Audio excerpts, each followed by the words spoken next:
Ayan guys, andito tayo sa Tumana River. Nilagyan na nila ng dike itong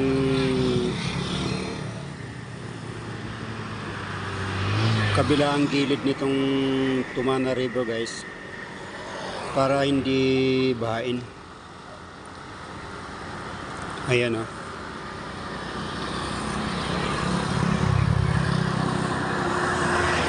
Ang taas na ng ang taas na ng pader.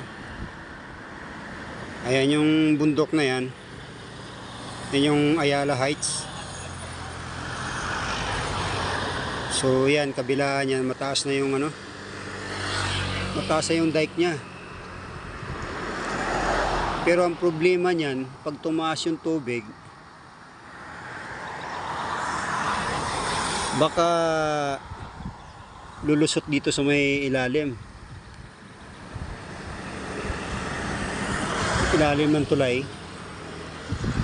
Ay yung ilalim na yan, mababa yan dyan, baka lalagpas dyan. Masusubukan to guys, yung harang nila dito pag tag-ulan na, malapit na tag-ulan kaya kuhaan natin ang video to pag tagbahan na. Titingnan natin kung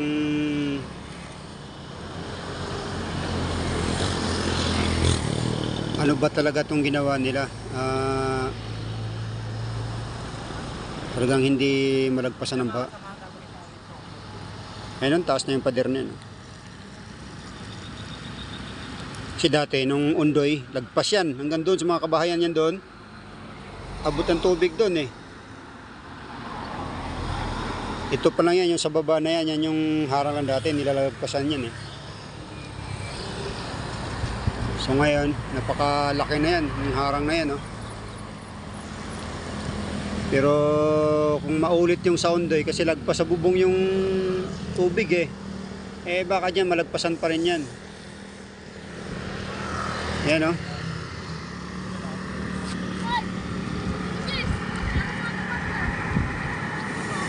Ang taas na nung pader na yan.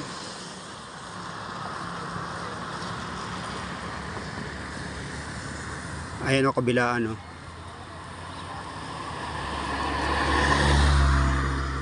Kasi nung mga nakaraang baha guys, lagpas talaga yan dyan. Yung bakanting luti doon, abot yun, baha yan, lubog yan. Kaya ngayon tagulan, masusubukan yan kung lalagpasin pa rin ang baha. Ayan yung mga kabahayan dyan, yan. Ito yan, Tumana to Ayan yung mga bahay ng Tumana guys. Nung mga nakaraang baha, lubog talaga yan. Yan. Yan yung mga bahay sa Tumana. Ayan, yung Muslim area yan doon. Ayan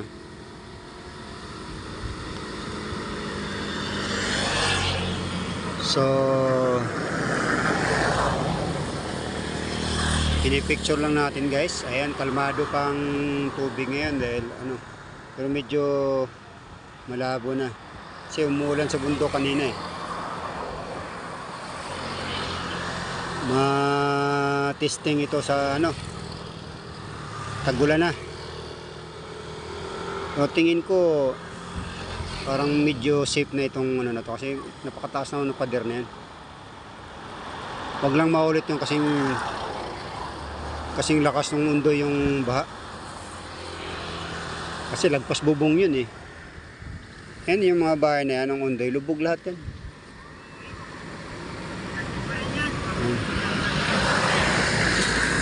Pero dito palang banda sa Tumana medyo tapos na. Doon sa parting bayan mababa pa dun doon lahat pupunta ang tubig kasi mataas na ang harang dito Ayan, dyan sa kabila ginagawa pa guys, may mga bako pa yan Ayan, nandyan pa yung mga bako.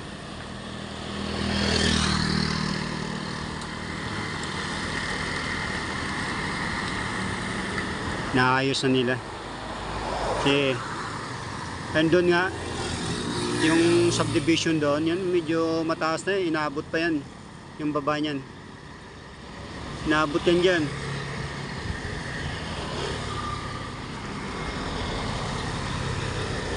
Matesting to ngayon tagulan. Ginagawa nila. Ayun yun doon, no? Ang taas din ng pader na yun, no? Ayan guys.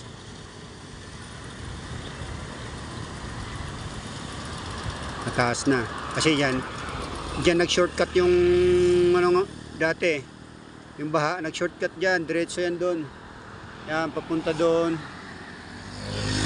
Dito na dumadaan yung tubig doon eh. Diretso yan doon sa Loyola. Kaya makikita ko tulad ito ngayon pag lumakas ang ulan itong mga buwan na to, ma-try talaga ito kung talagang effective ba yung ginawa nila. Ayun. So napakaganda tingnan to guys, oh. Yung mga bahay dyan ayos na. So parang safe na nga ito dahil mataas na yung pader. Ayan.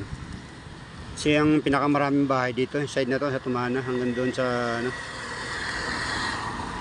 papuntang Lamuan, yun doon sa unahan.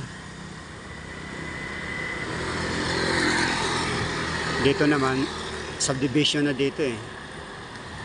Ayan, mga malalaking bahay yan dyan. Binabaharan yan. Abot yan dyan, lubog yan dyan.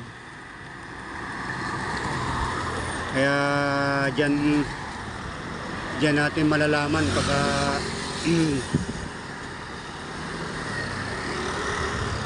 tag-ulan na kung malagpasan ba yung pader nila.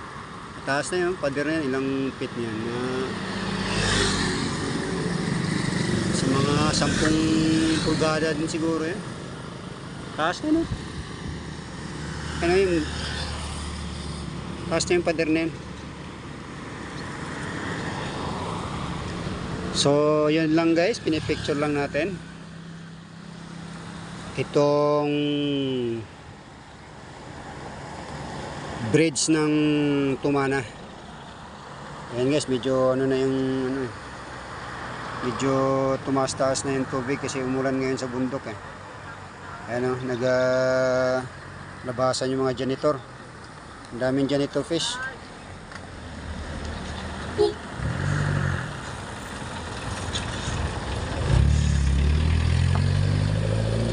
So yan guys, yan lang. Pinipicture lang natin ang Tumana. Okay. So dito lang tayo guys. Bye.